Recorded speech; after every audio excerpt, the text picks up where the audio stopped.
Go ahead and call to order the board. Ann, do you want to push play? I just pressed record. All righty. Call to order the Board of Directors meeting for the Houston Land Bank. It's Thursday, June 11th, 2020. It's currently 12:16 p.m. We will go around the virtual horseshoe. Courtney Lampley, board member. Jesus DeAnda, board member. Courtney Rose, board member. Vincent Marquez, board member. Toni Jackson, board member. David Collins, board member. And Nicholas Hall, board member. Believe anyone else in the audience like to announce themselves? GracielaSaenz. Mario is being added. Sorry. GracielaSaenz, council. Christa Stoneham, ex officio director.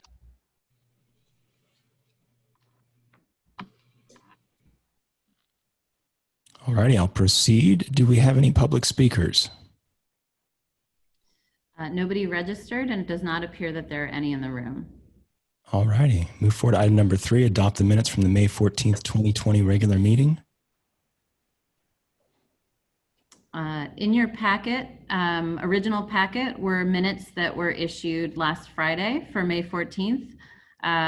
Chair Mario Castillo, I believe, is here and able to speak. There was a couple of slight revisions to the end under board comments that were sent out this morning for consideration. Hello, hi, and yes, I'm on the phone now. Great. Can I get a motion? So moved. Motion by Director Marquez, Seconded by Jesus. seconded by Director DeAnda. Moving forward, are all those in favor? Aye. All right, moving forward, item number 4, the chairman's greeting. I'd like to thank everybody for being here today, also for your participation at the budget workshop. I know that we're going to have a packed agenda today, so I'm going to be brief. I'd like to congratulate Director Yanez Correa on her new position. She's been chosen to be the Deputy Director for the Harris County Justice Administration Department, so congrats.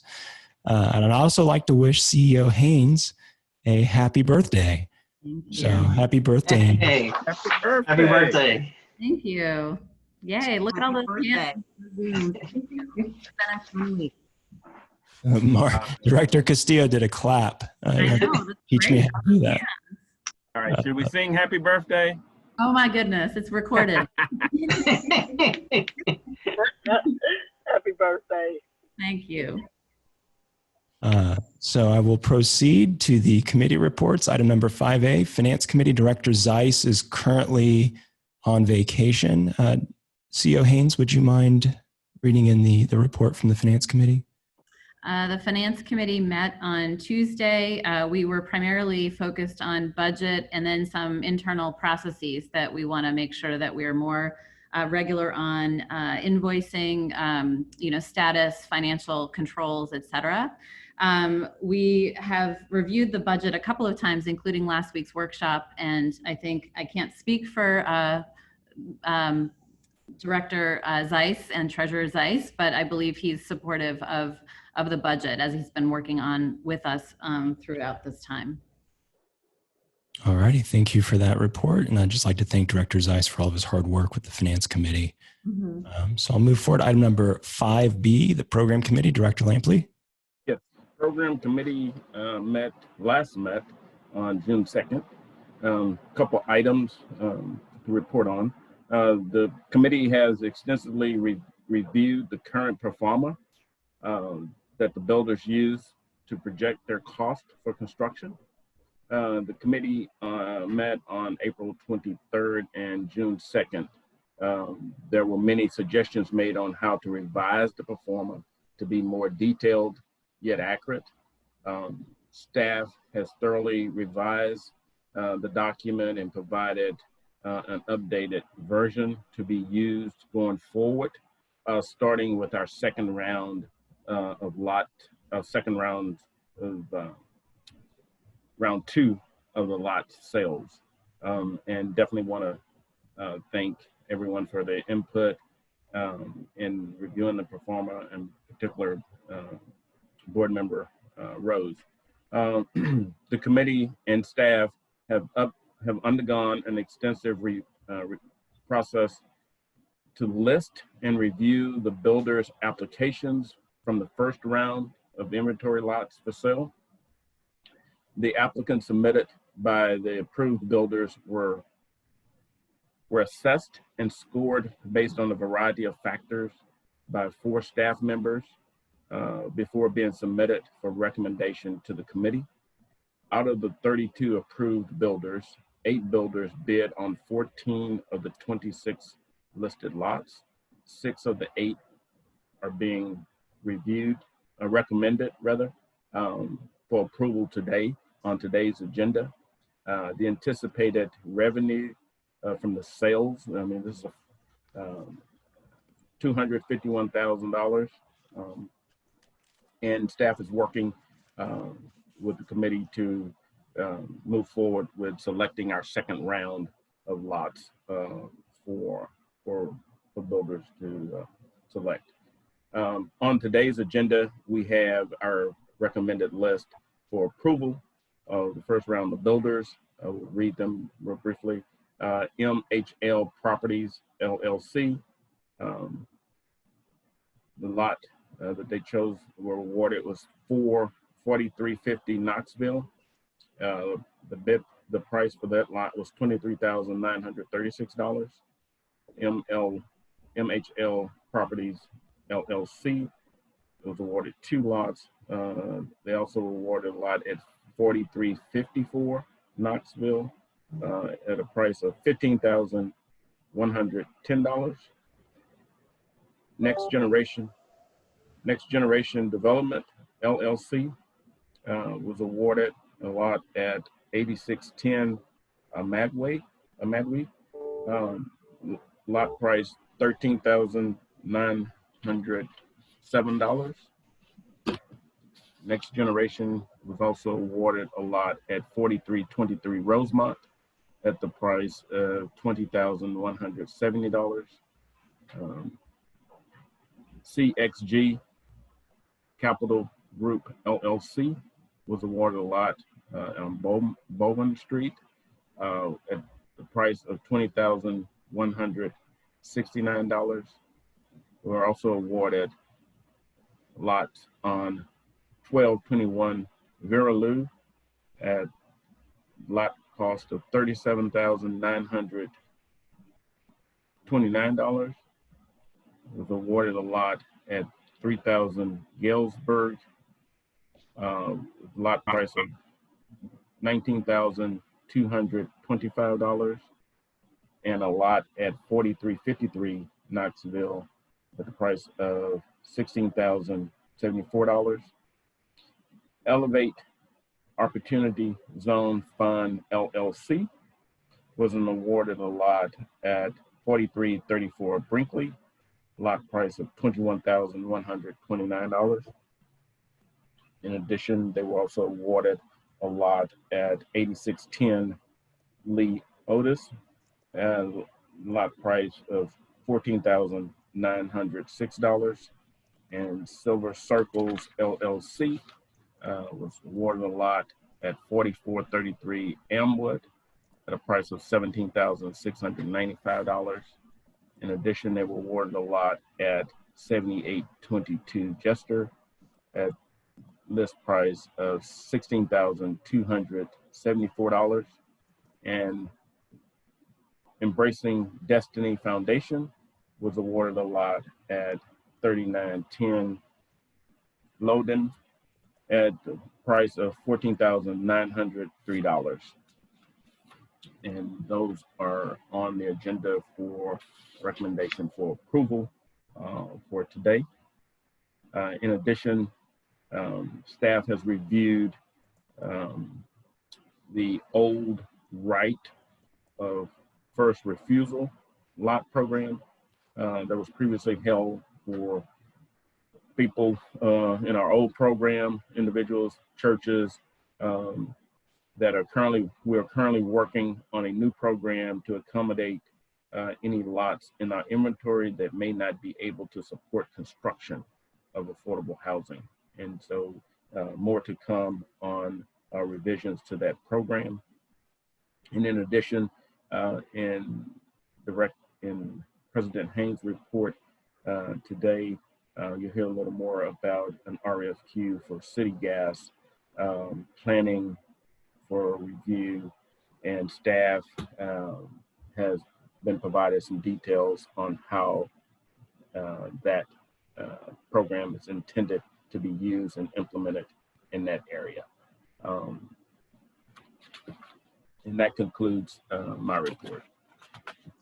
Thank you, Committee Chair Lampley. Any questions? Yes. Mr. Lampley, does all of these lots fall within the traditional building program? Yes. What's the average monthly note? Average what? Monthly note, once sold, projected. I believe, what's the projected sales price? Say it again? Director Collins, do you mean what's the projected sales price? No, well, that too, but then what will be the anticipated house note? That will vary based on the individual property owners, the arrangements, their financial arrangements. If they get down payment assistance, of course, the note will be less. If they don't, then, I mean, it will vary upon their financial arrangements. You can give us a synopsis later when you find out. I'm just curious. Okay. Yeah. Thank you. Any other questions? All right, thank you for that report. Moving forward to item number 5C, Oversight Committee. Committee Chair Castillo.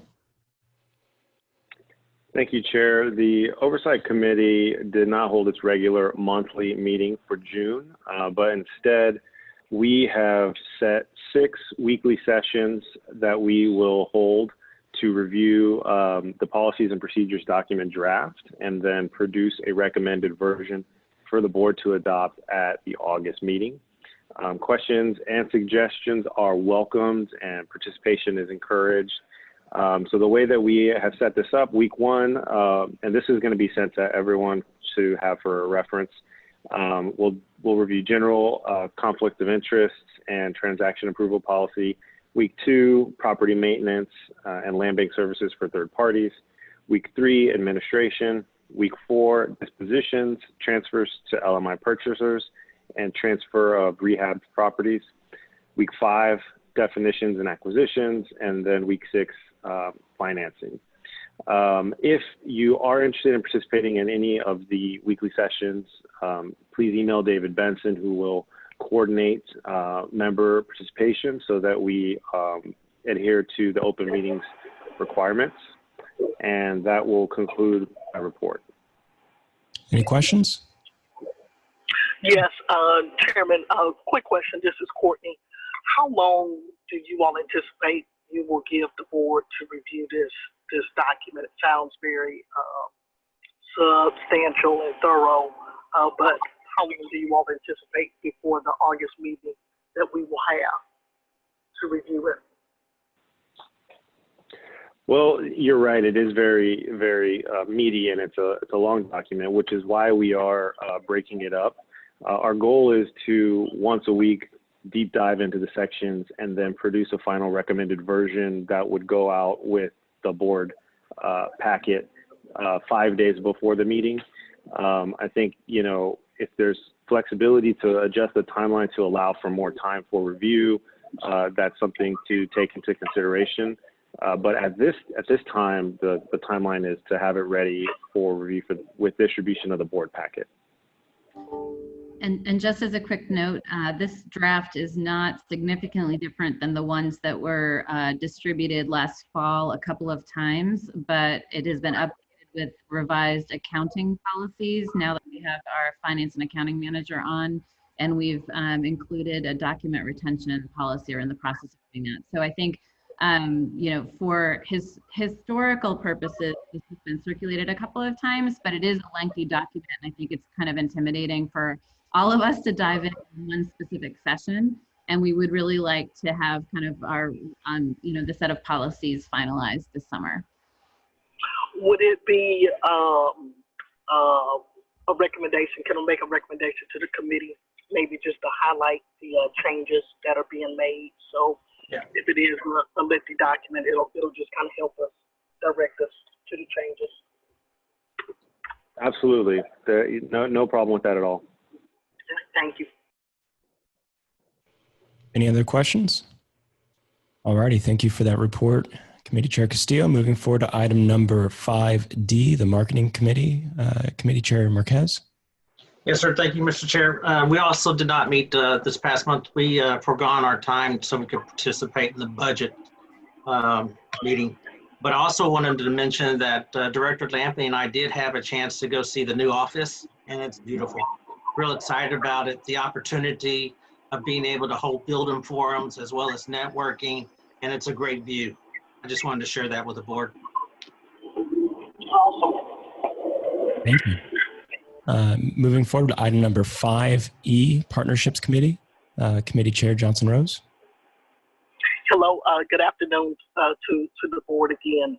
We did not meet this month due to the budget meeting also, but I do just want to thank the staff. We have a potential partnership that we'll be bringing to the board soon, hopefully with Hope Farms that does some urban farming, and they've been kind of moving that forward with some conversations so that we can put it in a format where we can present to the board hopefully soon in the next months. So thank the staff for that.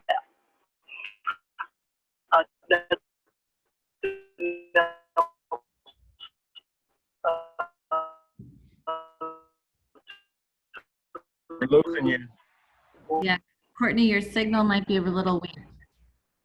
Okay, could you all hear me? I'm going in and out. Yeah, now's better. Okay.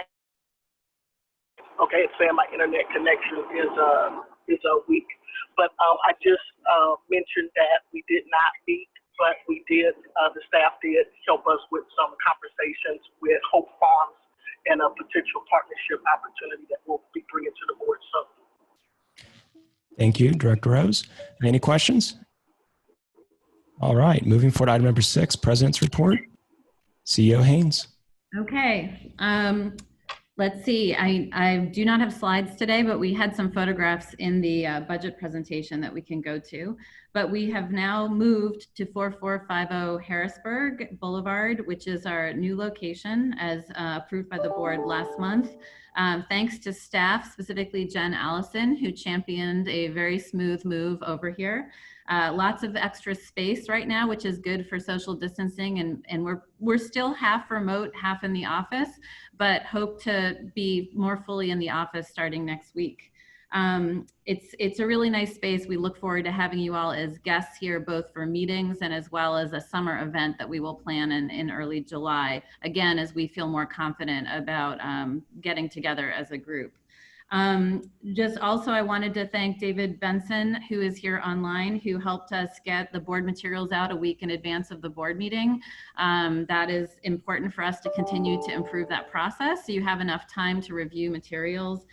Please continue to send suggestions for things that would make your lives easier, because that is our intent.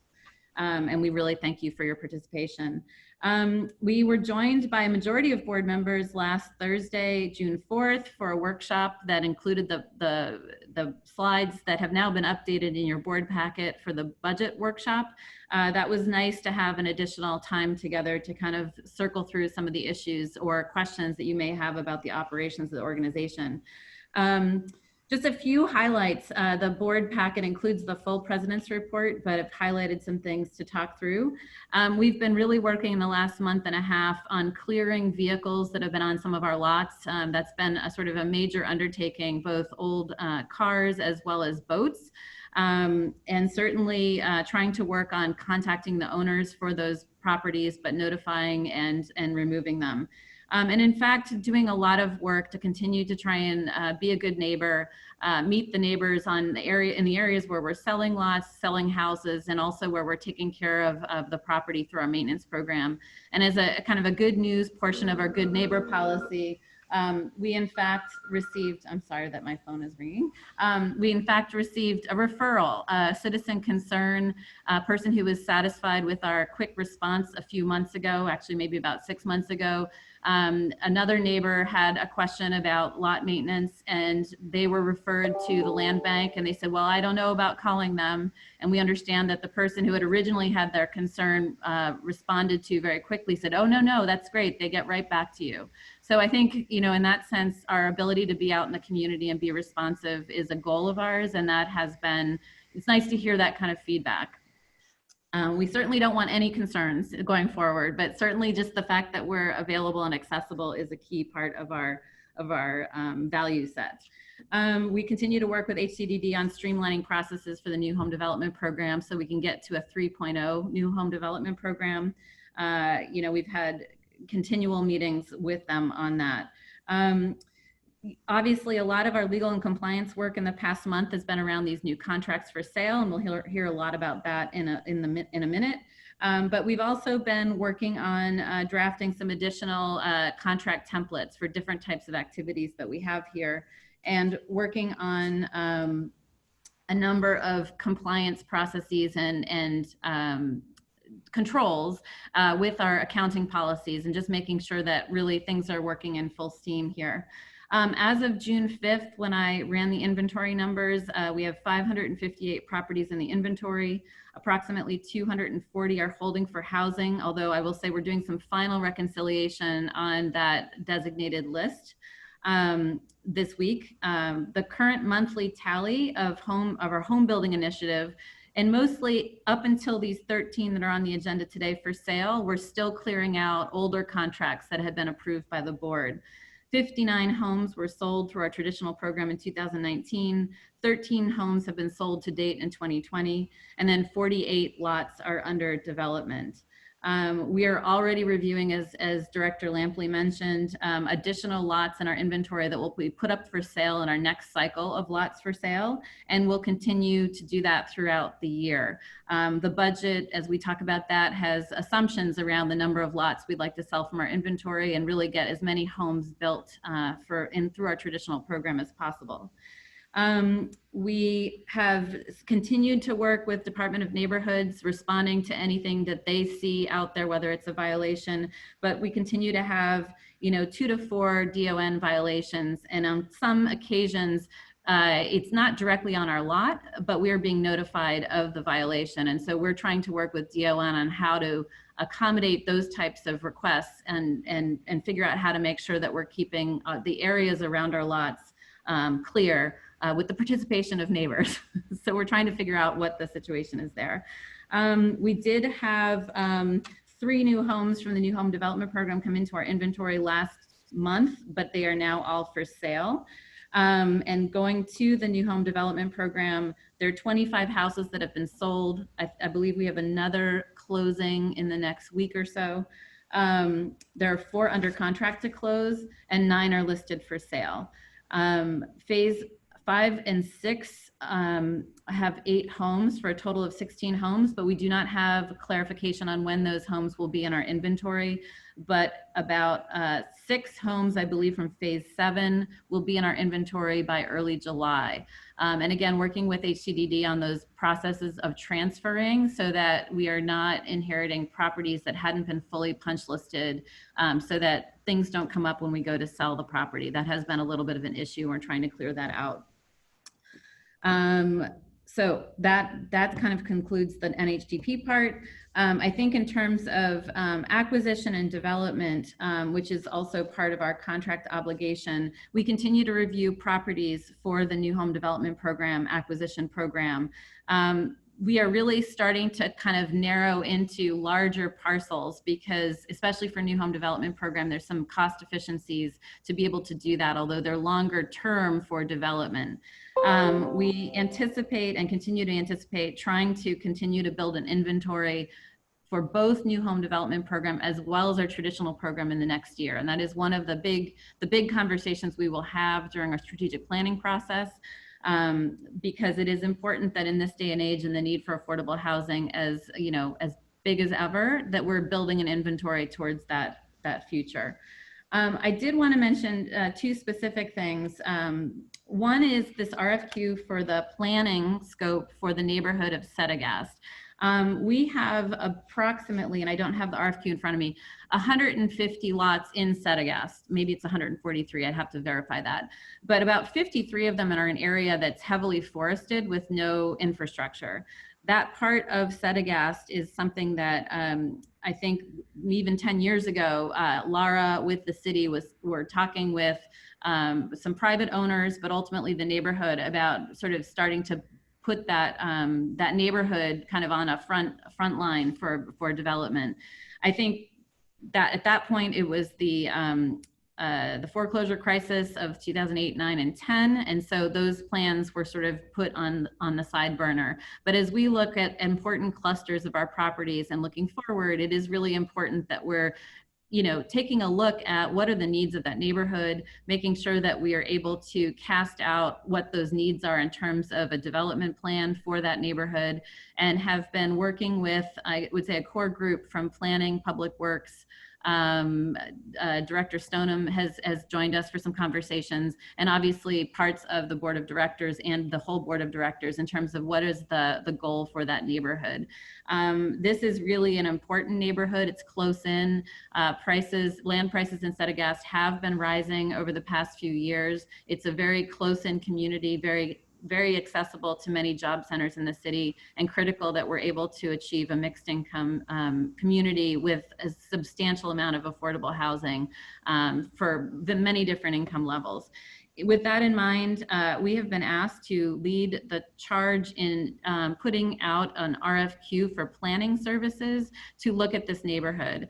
Right now, the RFQ is just to select a planning team that would be focused on this area. This RFQ also allows us to put together a qualified pool of planning firms to work as needed in the next 2 years for any additional work that we may need to do either under the new home development program or our own work in neighborhoods. The Sedagast one would be something that would be a few months that will look at market analysis as well as general concept plans to understand the nature of the build out of that community, not finalized design plans other than to figure out the cost of the infrastructure that's required to be put in. That's kind of the high level important factor, so that the city can take a look at what kinds of financing tools would be the best approach to be able to provide that infrastructure. Obviously, we can't really sell those properties without a plan for infrastructure in place. There is one large major landowner in that area that we're able to achieve a certain amount of lot ownership in that area as well, and has obviously already requested from the city some support for that infrastructure development. So we will be working with a client team that would include ourselves and city agencies, as well as stakeholders both in the neighborhood, neighborhood leadership, as well as any kind of sort of other facilities, whether it is flood control or other entities that need to be a part of that planning process. This RFQ, the draft has been circulated to a few committees at this point. We would like to put it out on the street because I think the question of how much is the infrastructure to really see the beginning phasing of this neighborhood development plan is kind of a critical path item. We are happy to circulate this RFQ, and we certainly would like you all to sort of send this RFQ to planning firms that you all know of, because it is important that we have good representation through this process. We anticipate about a month timeline for responses. And again, this is kind of a dual RFQ, which will be both planning firms in general that would be pre-qualified to work with us, that could do small tasks as well as larger neighborhood plans, but more importantly, to identify some planners for the Sedagast area. This is not an RFQ about lot disposition. Lot disposition comes after we look at what the neighborhood needs and how we can accommodate what the neighborhood needs are in a development plan. So that we will talk in parallel as a board about lot disposition strategy, but the planning is really for the overall yield and infrastructure that's required for that neighborhood. So I wanted to mention that. And then the second piece, which leads to one of the agenda items, is an update. And unfortunately, I think I missed this in an earlier meeting. Back in the winter, I guess it was winter, it was around February, Wells Fargo had a national competition, which was an innovation challenge grant to look at innovative ideas on being able to support affordable housing throughout the country. It was a very large effort, and obviously people in Houston were anxious to be a part of it. Every city in the country, every neighborhood in the country wanted to participate. They ended up having a 3-phase plan where you would submit an idea, literally just the idea, not even numbers, for this challenge, and then you would then able to go into round 2. There were about 860 or 850 applications from across the United States. There was only a quick, I think it's about a month that we had to submit something. And the proposal we came up with, and this was Sam and I talking to a few stakeholders, but ultimately the city and the land trust and the Housing Finance Corporation, which is having a fund that would be seed funded by grant funding, like from this Wells Fargo challenge, that would help us have available funds for acquisition. Seeing that acquisition and building an inventory for affordable housing was critical given the increasing pressure on pricing of land in Houston, but also the idea really focused around building capacity of some of our neighborhood organizations that may not have, available funds at the ready when they even come across information about acquisition of land. In part, some of the community neighborhoods such as Independence Heights or Third Ward, things come up for sale and they just don't have the availability to sort of plunge on those properties at that moment. I think the idea was just really a nugget of an idea. Unfortunately, we were not successful, and unfortunately, nobody in Houston who submitted was successful. Our odds, because of the category we applied in, there were ultimately 200 of the 800 applications were focused on financing tools, and only 15 went on to round 2. So we knew it was a long shot, but it was an ability to sort of put together an idea pretty quickly. And I think that the goal is to bring ideas like that. That may be one of many ideas that will come from the breadth of us, put forward in our strategic planning process so we can start to prioritize work on things like that that could expand our ability to be resourceful and supportive of community-based organizations, and again, helping to facilitate and build our inventory. Given that no one way of building an inventory is going to be enough and for the need of affordable housing that we have throughout the city. So I just wanted to bring you all up to date. That was about February that we had submitted. And again, it was just an ideas competition. It wasn't a full throttle application.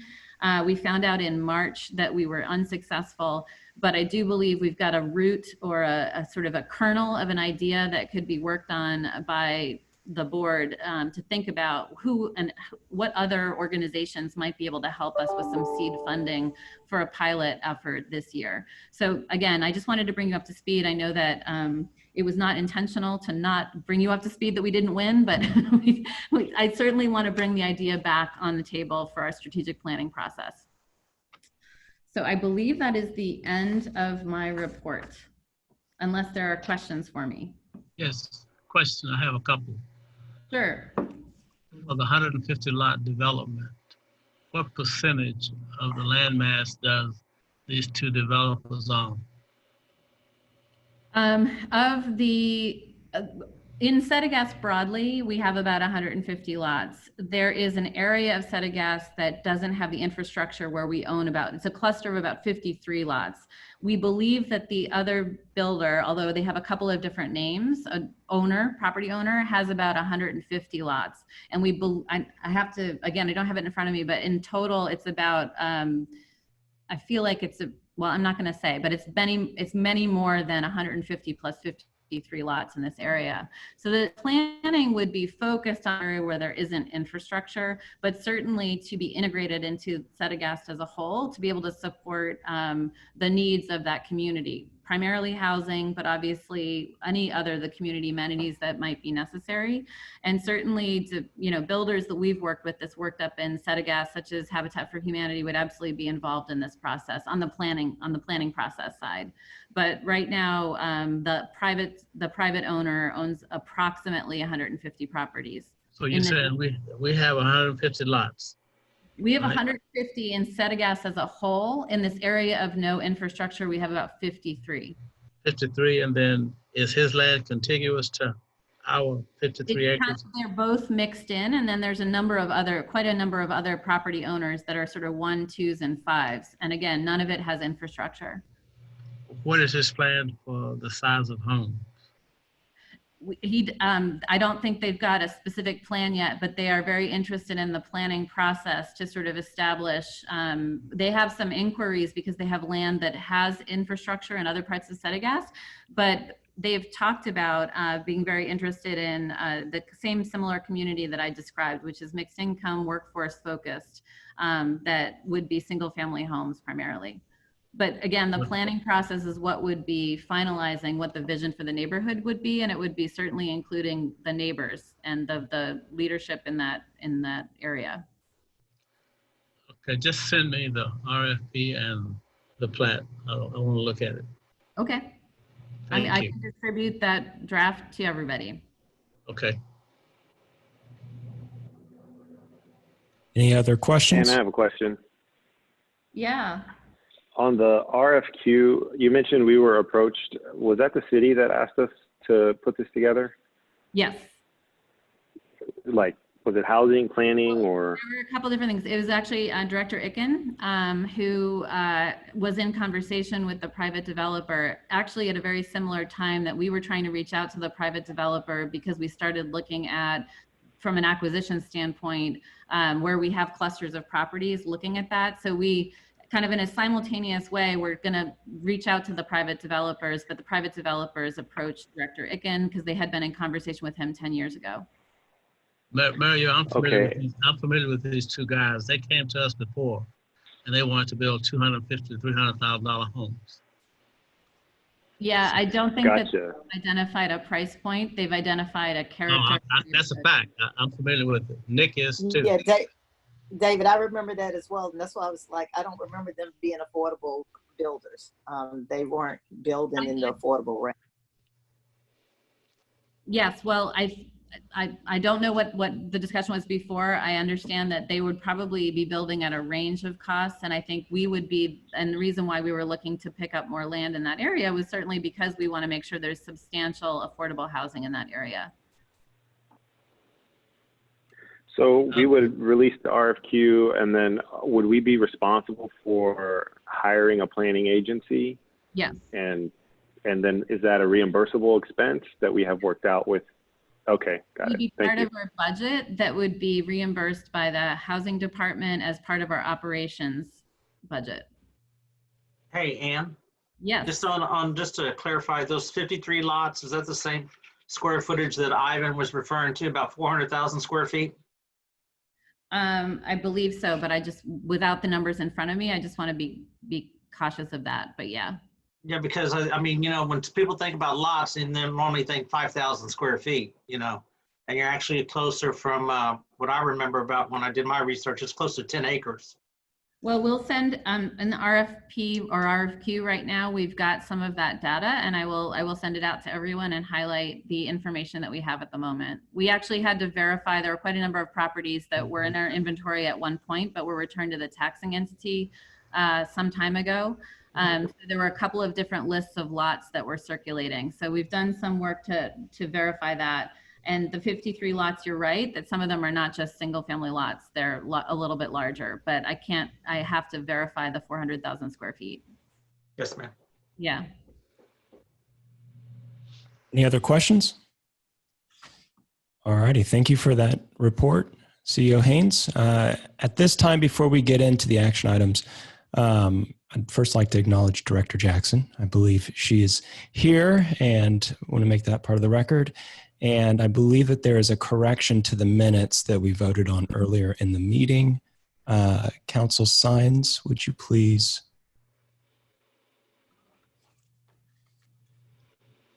think she Here. disappeared. No, I'm here. Oh, she's still there. Okay. I just wanted to go ahead. You can make a motion to bring the minutes back in to make the correction. Who made the motion? You can make a motion to have them brought back to make the correction. So I believe the motion would be to correct the minutes to reflect that Director Jackson was at the meeting. Is that correct? No, but I asked someone needs to. Second. So, Director. Motion made by.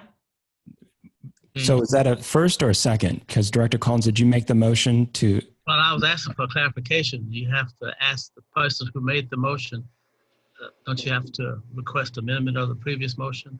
And does the person who made the motion accept it? That's all I'm asking. Yeah. Right, and I'll defer to council on that. Yes. Yes. The previous motion of the minutes to be accepted can be brought back up by the individual that made the motion for the initial request of the minutes. Sounds good. And that was Mario Castillo. And it was moved by Vincent Marquez and seconded by Mr. DeAnda. So we had a motion by Director Marquez. Is that correct? It was a second. Yes, that's a first. Okay, so we have a motion to minutes to reflect Director Jackson in attendance. We have a second.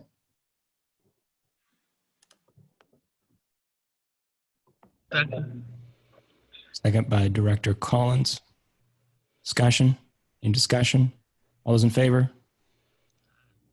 Aye. Aye. Any opposed? All righty. Well, thank you for being here, Director Jackson, and thank you for being at the last board meeting, Director Jackson.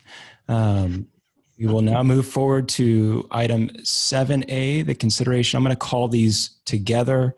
If there are any issues, then we will break them apart. And I'd like to thank Director Lampley for reading the contract numbers earlier in the board meeting. So I will refer to them by contract number. I will spare everybody from reading HCAD numbers, so forth and so on. Thank you. So we will do item number 7A, 1 through 13. Is for the first two items, it's contract number 105-18-2020, 105-18-2022.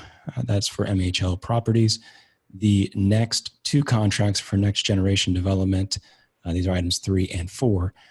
It's contract numbers 105-18-2023, 105-18-2024. So these are all in line. So item number 5 through 8 is going to be for SXG Capital Group. Those are all in line and in order. Item number 9 is for Elevate Opportunity Zone Fund LLC. Item number 10 is for Elevate Opportunity Zone Fund LLC. And then we have items number 11 and 12 for Silver Circle LLC. And then finally, items number 13 for Embracing Destiny Foundation. Can I get a motion? Motion. So moved. Motion made by Director Castillo, seconded by Director Marquez. Any discussion? Discussion? Hearing none. All those in favor? Aye. Aye. We need a reading of the motion. Director Castillo, did you make the motion? I don't believe I did. Okay, I heard you. So who did I hear? You heard me, Lampley. All right, Director Lampley, and that's a motion to approve, correct? Yes. It was seconded by Director Marquez. Yes. So all those in favor? Aye. Aye. Any opposed? Aye. Hearing none, they are approved. Moving forward to item number 7B, the consideration and possible action regarding adoption of the proposed HLB fiscal year 2021 budget. CEO Haynes? Yes, hi. Thank you all. For those of you who joined last Thursday and obviously ongoing conversations throughout this week about the budget, it is a complex budget. It is not simple. It's just simply because we're running two programs simultaneously and our sources of funding, it depends. The sausage behind the sausage making factory is complex, but we feel that we've worked very hard to make sure we could accommodate both what we know we have to do and also make sure that we have some assumptions about what we think we want to do and want to be following up with you all through strategic planning to really prioritize efforts in the next year to really demonstrate, I think, our sustainability and independence in terms of building affordable housing, building capacity in our neighborhoods, being a good neighbor, and ultimately really showing the city and being able to support the city's complete communities effort and the mayor's goals for affordable housing. One of the things I think we all know is that the new home development program is one part of our budget, but because of the set of assumptions around that, it is a big driver of the budget as well. And so I think that with this board discussion and ideally vote, if we would be so lucky, we would have a budget that we would then start discussing with HCDD, because ultimately they have to approve our budget. There would be potential for things in the fall to be adjusted, primarily focused on things that we can't control at this time or project, but changes that we might make to the program, the new home development program going forward. But this vote would allow us to go into our fiscal year starting July 1st, especially with the things that we know in terms of staffing, maintenance, our basic day-to-day operations, and aspirations for increasing our efficiencies here, transparency to the outside world through our website, some marketing and communications to tell about some of the good stories about what we have been doing. Those are the types of things that we'd really like your support on today and moving forward. There are some assumptions in the budget about lot sales that would go directly into our own programming. That revenue would come to our own programming, and we have assumed that in this budget. And I think that we've all been anxious to really kind of draw out what those projects would be and how we could really step forward as an organization. So I'm gonna that was my little preamble to let you know that I appreciate all the insight so far and questions, even if it's complex. I think your questions have been quite good. They keep us on our toes to make sure that we can provide you with as much information possible, but we can continue to answer those questions. Our goal is to be able to move into the fiscal year on July 1st. And Gonzalez, who joined us about a month ago, has probably learned as much about the organization as I have in 2 years in about a month. So he's much faster than I am.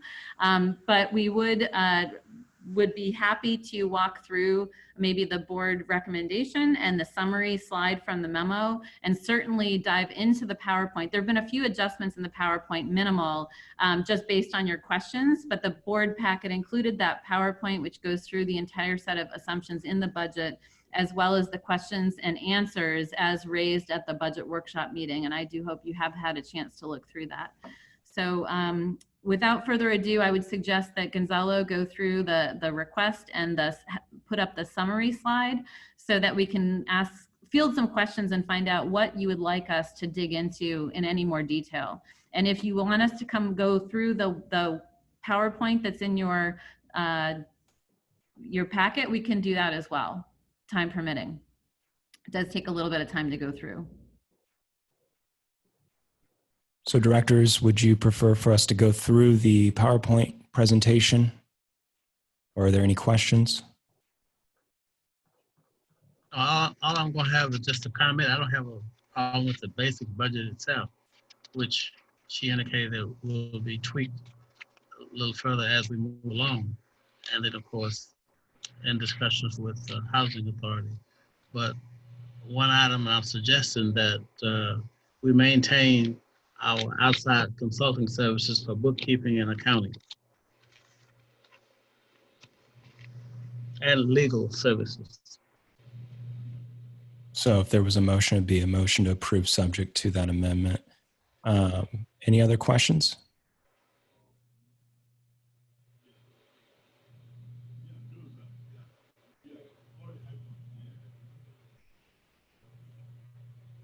None at all? That's my motion. All right, so motion made by Director Collins to approve the budget subject to maintaining current consultants. Any second? Second. Second. Second by, I think I heard Director Lampley and Director Jackson. I'll yield to Director Jackson. I will give this one to Director Jackson. You're too kind. Thank you. Any comments, any questions, discussion? Done.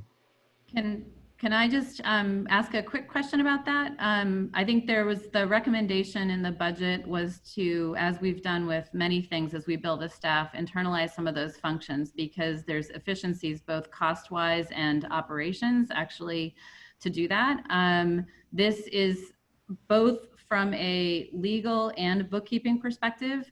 And I think it is consistent with best practices of an organization. So I'm just maybe curious about how we can move forward with this budget and our plan for,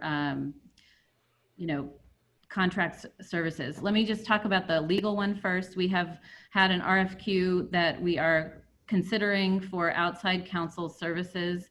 We have a number of firms that have submitted, including our current external legal counsel. We will continue to have external legal counsel for a variety of different expertise, but we'll be continue to move things internal, just sort of day-to-day operations with advice and conference with external legal contractors.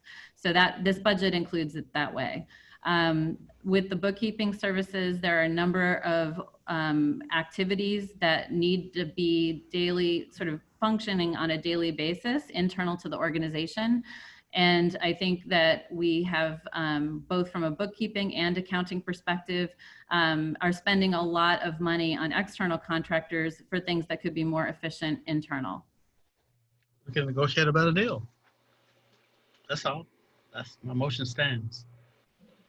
Well, I would actually like to bring this up with our treasurer, who is not here today, because that he is an important piece of that process. And so it is important that he would be part of the conversation as well. What's your pleasure? So motion's been made by Director Collins, second by Director Jackson. Any further discussion? No. Hearing none, all those in favor? Aye. Aye. Any opposed? All righty. The budget is approved subject to maintaining all current consultants at their current levels. Moving forward to item number 12C. So this is a discussion and possible action to authorize the Houston Land Bank to amend its governing documents subject to approval by the City of Houston City Council to allow the Houston Land Bank to borrow funds. So currently in our bylaws and articles, the organization is not allowed to incur debt. As Director Haynes mentioned earlier in her presentation, there was a proposal submitted for an affordable housing competition whereby the organization would enter into an agreement for a quick strike fund. I wanted to put this on the agenda so that we could have a discussion concerning this in light of the budget. This would be something, if we do vote to start the process, everything would go to council so that council could review that and then ultimately approve. But the spirit and intent of this is so that we have the flexibility to incur debt so that we can otherwise move quickly on acquisitions in line with our mission. So is there a motion, or would the board prefer to have a discussion? I just want to comment, Mr. Chair. I don't have a problem with the process. Just keep in mind as to how we're going to pay the money back, because that means we would have to have a good sales for homes and development, the whole bit. So if you work out a strategy how we can make sure we pay that back, that's fine. I agree. And I think that this is something just to start the process so that we can get to council so that when we do, in fact, if we ever do need to borrow funds, we are able to do so in a timely fashion. Okay. So hearing that, I'll make a motion to approve. Motion by Director Castillo. Second. Second by Director Marquez. Discussion? Further discussion? Hearing none, all those in favor? Aye. Aye. Aye. Aye. Any opposed? All right, it's approved, and we shall start the process. So moving forward to item number 8 is the board member comments. Any board member comments? No comments. Any other directors have comments? So I just want to say again, thank you, everybody. We're going to try to move through this process through the summer and respecting everybody's desires to whether they want to be in a physical location or otherwise do things socially distanced. So if you have any input regarding that, we'll be reaching out. So that being said, can we get a motion to adjourn? So moved. All righty, everybody. Have a wonderful afternoon. Have a happy Father's Day next weekend if I don't see you or talk to you Thank you, before. and enjoy your Be young. careful. Have Take a care. good, Happy Father's Day to the fathers. good. Thank you. Father's Day to